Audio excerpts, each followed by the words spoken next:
had a show here. Pam gave me a show back in 2010, and at that time I was working on a completely different series. It was all related to ponds that I saw on my hikes, and the photographs I had of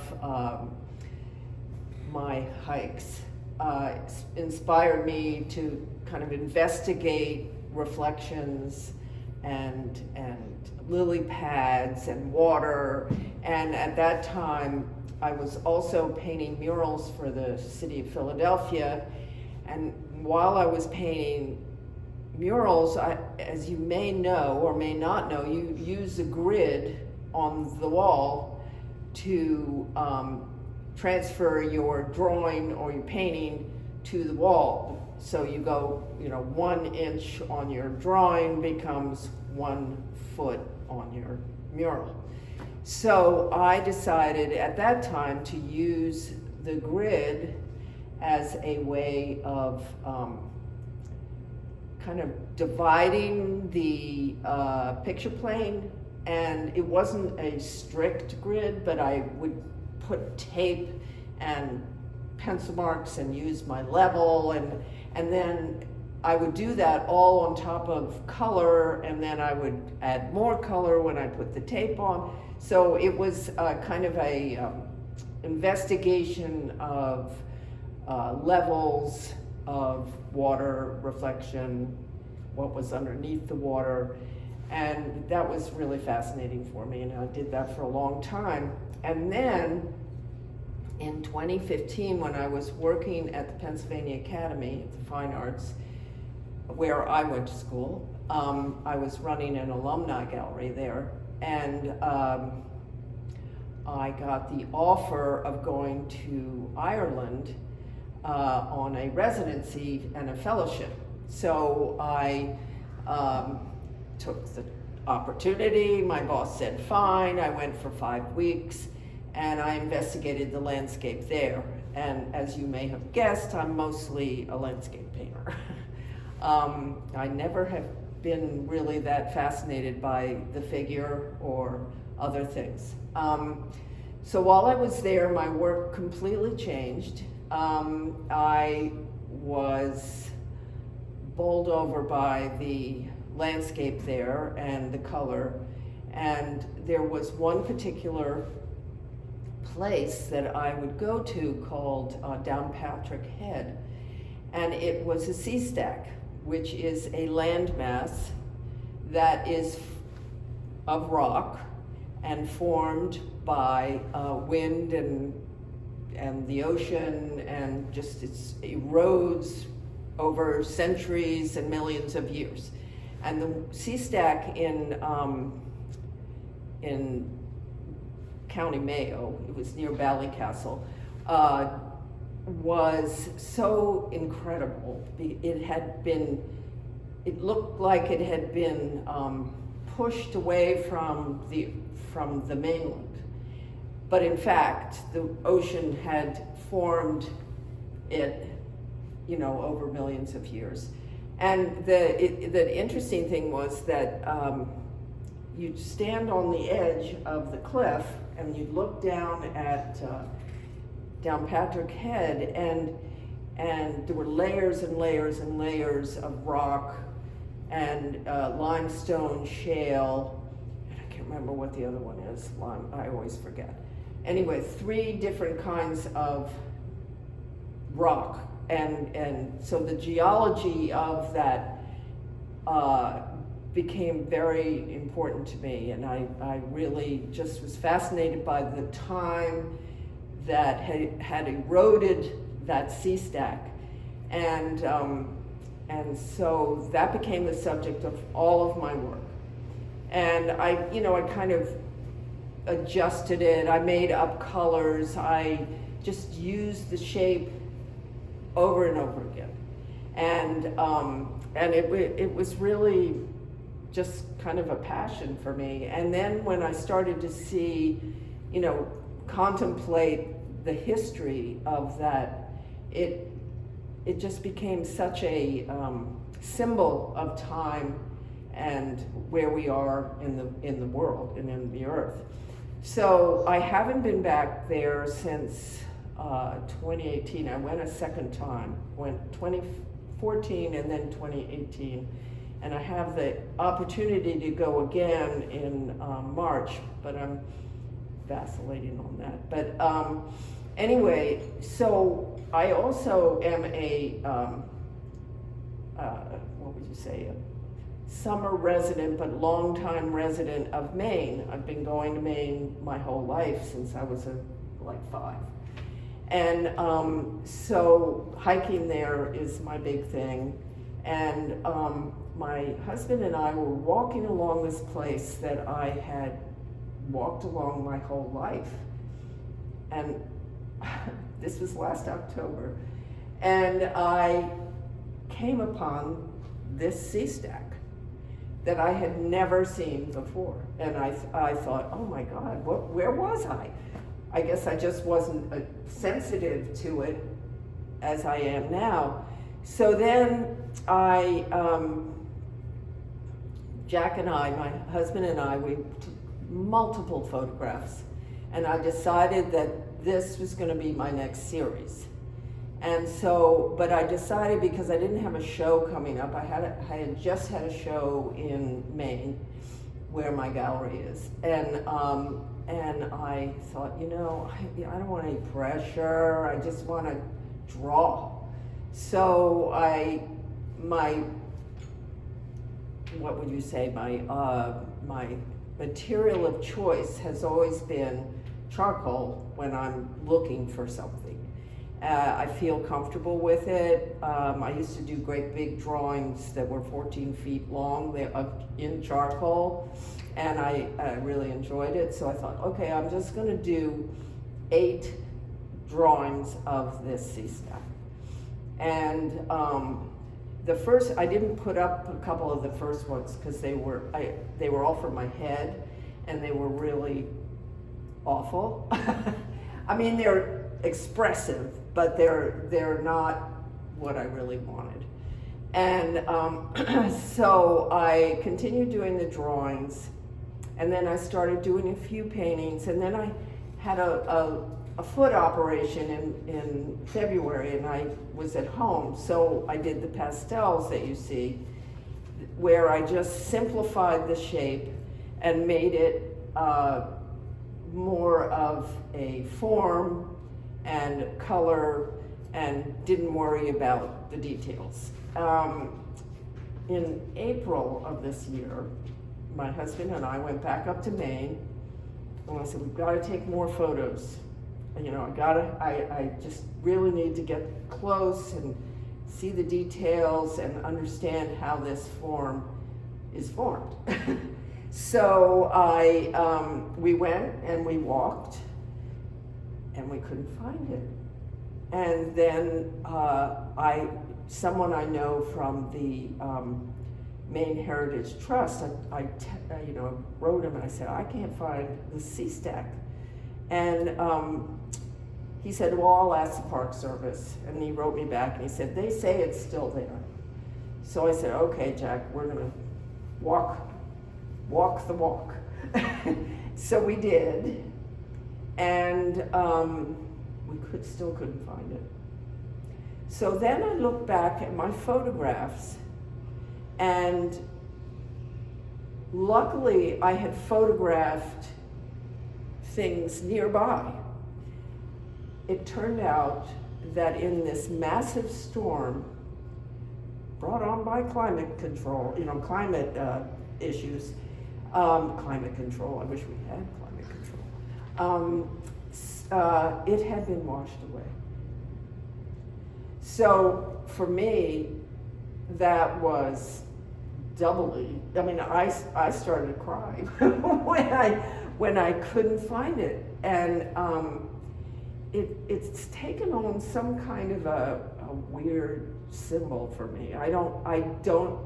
I'm not very articulate when it comes to describing my work. I just do what I like. I'm not what would you say? I'm not looking to be current, but I am current because I'm living today.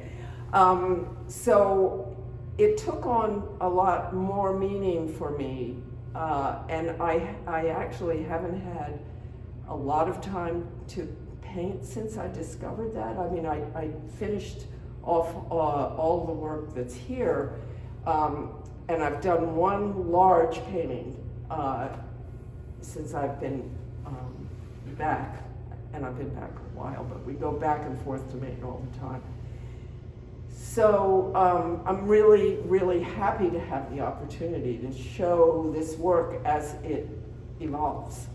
And I don't really know where I'm going with it right now, but when I was at the studio the other day, I decided I'm going to draw it again. I'm going to start to see, you know, what I've retained from the place, and so you know, it's just very meaningful to me. And I'd like to ask you all what you have, when you've been passing by it, what you've thought about it. So, you know, have you had any thoughts? I'd like to see like all the different variations of how you kind of saw the same thing, but it still came out very like different each time, and it gives you different feelings each time you see it from different perspectives or like maybe different angle or whatever. Yeah. It's very nice.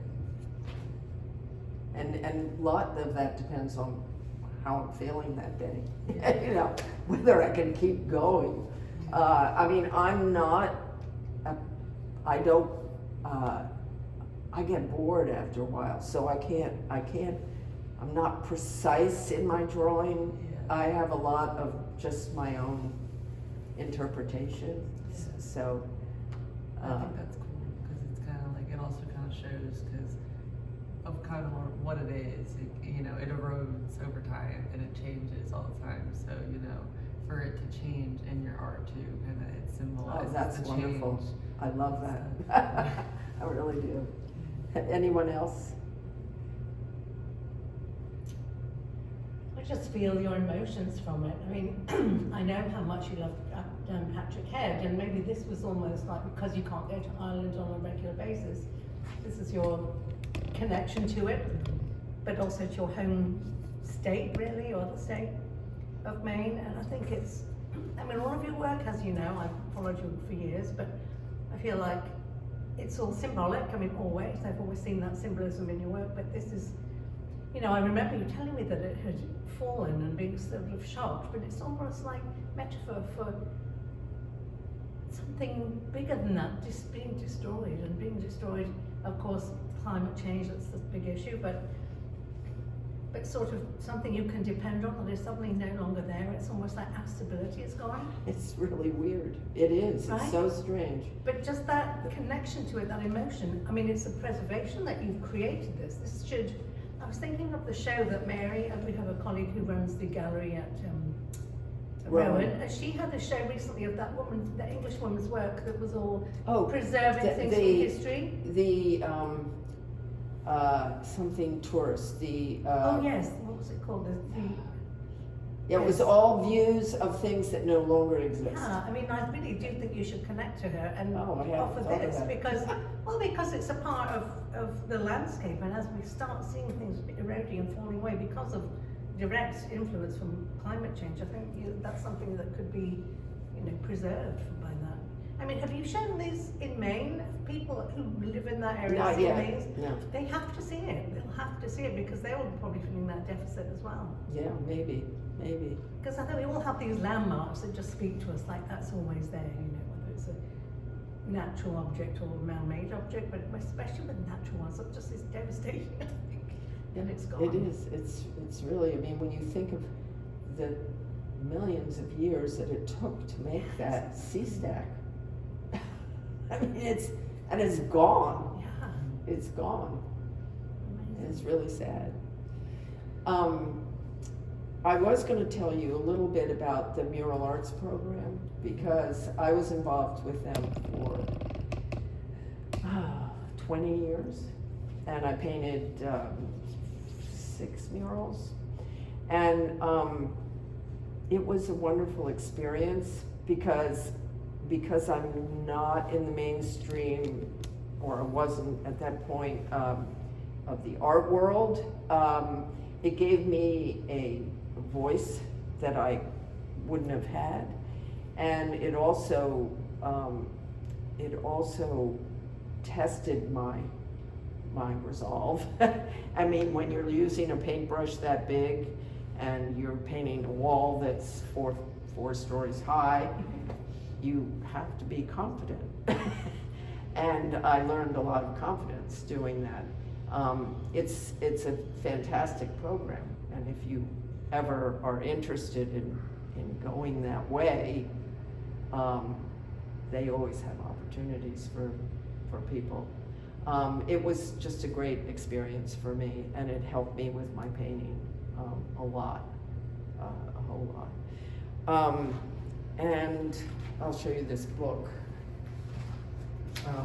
which has me in it, but you can look at that. I think there was 6,000 euros now, I heard. Yeah, she was actually Jane's program, Jane Golden's program was in the New York Times on Sunday. Yeah. Yeah. The second time, last year they also did an article on the mural art On program. the, because of Yeah. the anniversary. This year it was the 40th anniversary. Do you know Betsy? Cosenza? Yes. Yes, I saw she had a show here. Yes, Yeah. that was a long time ago, but she's having another big show. I was so proud of her because she's like phenomenal. She is I phenomenal. exhibited in her gallery too. I don't know if she still has that seed on Diamond on Seed. God, I don't know that. I haven't Yeah. seen her for ages. Or Seed on Diamond, whichever the street is. She has a gallery She there? used to. Oh, I don't know that's if she great. still does. She's doing fantastic. Great. Yeah. And that's the book I was gonna bring in for our painting class. Oh, look at that. Wow. You were gonna bring in, This book for our painting oh. class. That's great. You have the book? Mhm. Oh, that's sick, that's sick. My husband did the majority of the photographs. Really? Yeah. That's very cool. Oh, wow. See, now you're closer to the book. You're Ever closer. been. How many, there are 2 or the 3 now? There are That's it. 3, I don't Oh, think they'll looks probably like do that. another, but maybe there is. Knowing Jane, she's got something in the works, you know? Anyway, so do you have any other questions? Or any questions? Can you talk a little bit about the pastel ones?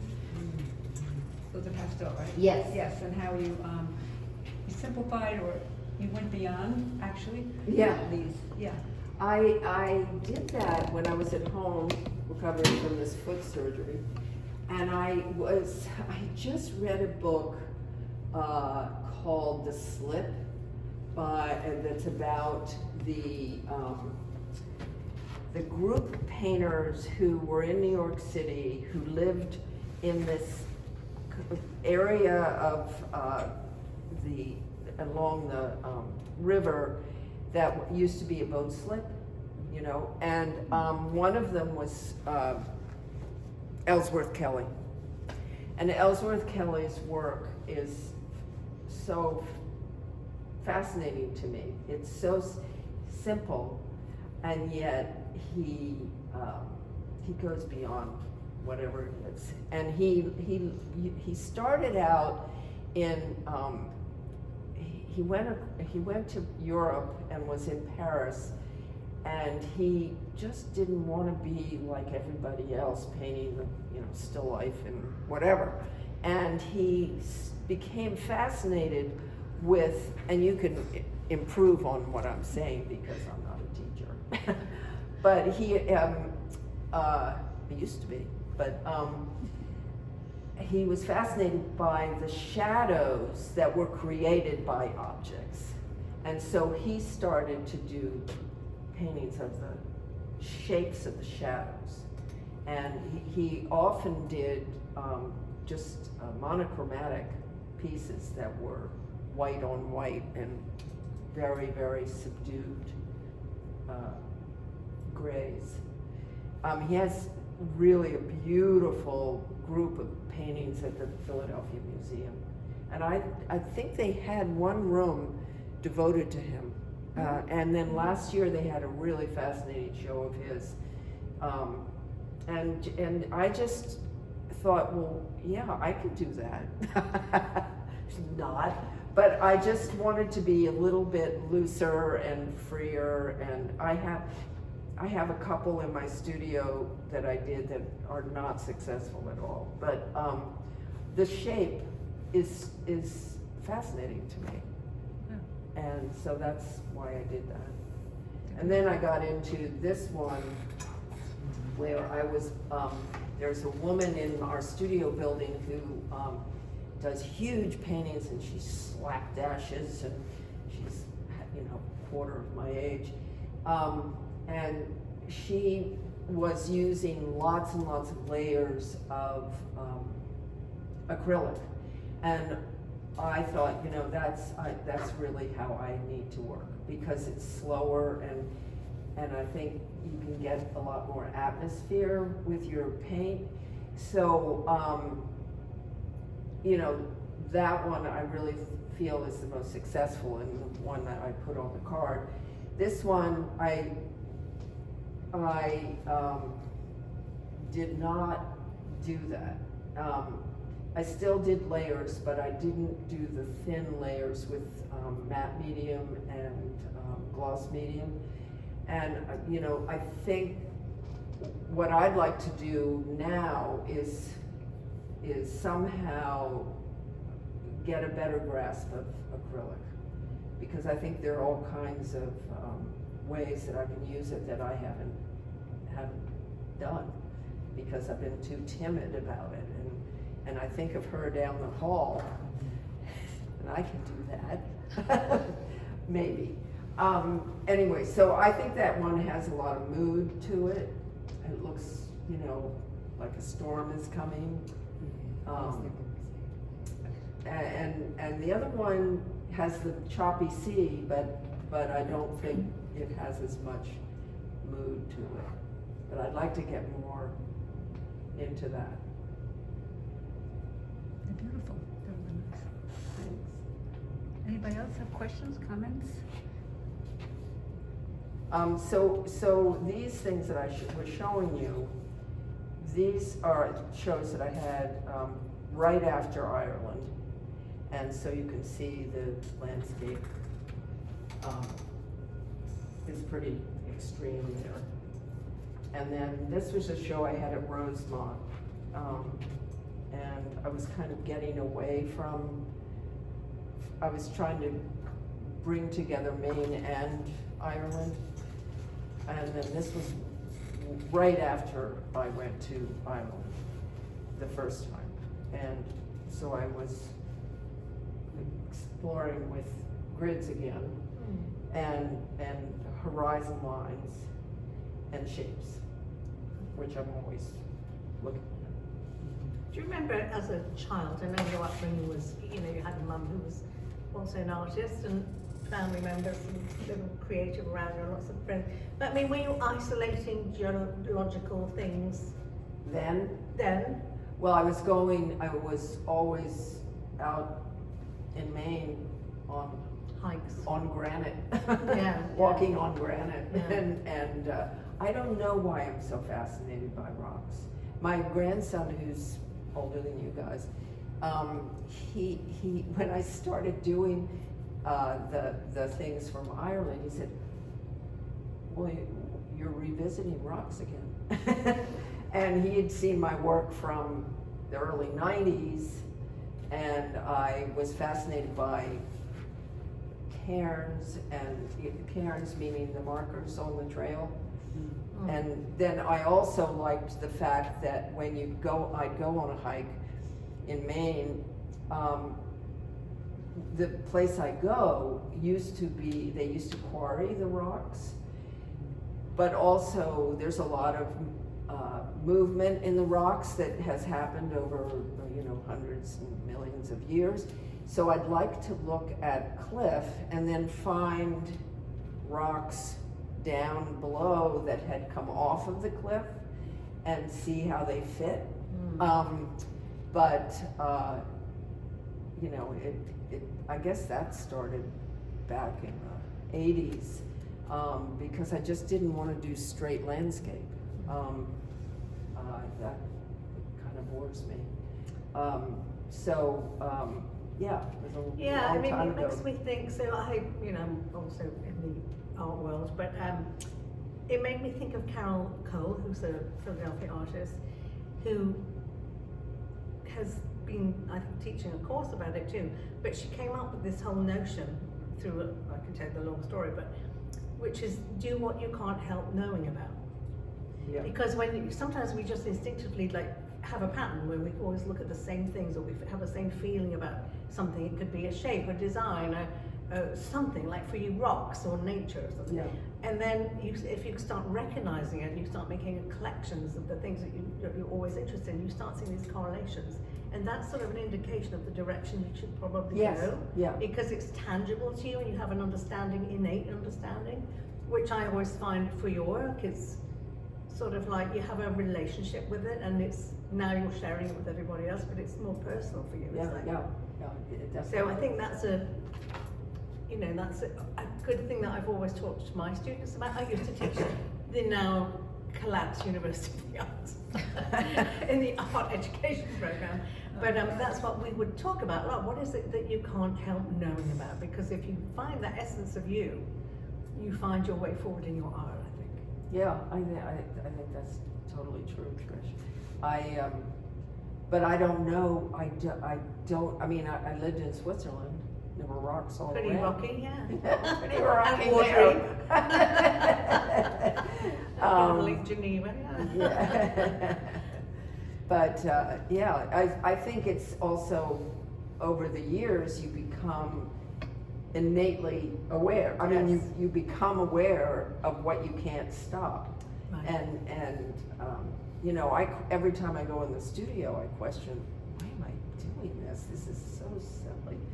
That's I an just artist's do problem, it. isn't it? Am I Do really you an feel that artist? way, Pam? It's true. The number of people I know who are artists who will go, am I really an artist? I don't believe it. Oh yeah, I mean, you've been an artist about 30 years. Of course you are. There's that constant question. Is that what you all are aspiring to? No, we have a Becoming artists? mixed group here. Yeah. Ah. So, But I'm a psychology major, but I've always been into art, my whole life. So, I did art as a kid, a whole bunch. My grandparents were kind of artists. In middle school, I did kind of art classes outside of school for a little bit, which was kind of fun and cool. And then I've been doing art classes here just to kind of stay connected to that part of me. that's great. Yeah, because Yeah, don't just count art therapy. That's a huge and amazing field. yeah, me and my mom have been talking about kind of going in that direction. Yeah, maybe for my master's. yeah, that's great. How about you? I'm here for teaching. I want to be a teacher for early education. But I did take art in high school, but that was more painting, charcoal stuff. I did do that. And other things. I've never take ceramics class like this, so I figured I'd try it. Oh, that's it's great. hands-on work because I want to work with little kids anyway. So And far it's I good like to be it. working with your hands that Yeah. way. So far I like it. Oh, good. Very good. How about you? I'm here for social science, but I actually never really taken any ceramics or arts classes. I kind of felt like I should branch out. So I went last year here, so something that I haven't done that I always found was interesting. That's great. Yeah, and social services is fantastic, and that's really what Neil Lawrence does. It's really. Well, when you think of someone like the Clay Studio, have all this, Oh. which is all ceramics and throwing and clay making, and the outreach that they do as educators in the community and for all walks of life. I mean, for kids, but for adults and rehabilitation. Oh, it's amazing. That's you could connect your worlds together there. Graphic design. Oh, great. What kind of design, sir? Graphic. Oh, graphic design. Cutting edge stuff. Yeah. That's cool. That's very cool. This will help you with that too. Yeah. I'm kind of envious of these young people, aren't I? I know, so Back at the we're so beginning of lucky. your journey. You're so lucky. I think it's so wonderful. And you've been here how many years? 25 to 26. Long time. Yeah, I taught at Germantown Friends for 8 years. And in lower school up to 8th grade. And then I taught somewhere else, but I can't remember where. I guess I taught individual classes, yeah. Yeah, but then you've done, I mean, speak about your work at PMA and then at PAFA. Oh, yeah, right, I was at Yeah. PMA and worked with inner city kids, and we did outreach into 8 schools, 8 lower schools, 8 middle schools, and then 4 high schools, and we put artists in the schools, and we came up with programming that was pretty interesting, all related to the collection at Philadelphia Museum. So I haven't been able to make a living as an artist and have a lot of other jobs, which is okay because it exposed me to all kinds of things. Anyway, enough of me talking. Have a cookie. You know, I have a quick question for you. Have you ever thought about going to the Giant's Causeway? The what? Giant's Causeway in Ireland. So that instead of seeing rocks like this, you see the causeway which goes out all in this little. No, I don't even know where that is. Well, I forget where it is, but it's in Ireland because I just saw photos of it the other day, and I thought, Tish, you know, you want to go there because it's almost like hexagonal or whatever the shape. Oh, of I have stones. been there. I have been there. But I didn't call it that. And it was the strangest rocks. Yeah, strangest shaped. Yeah, really strange shapes, Yeah. and look like they've been cut off Yeah, yeah. by man-made things, but not. They're not natural. Yeah. Thank you so much. Yep.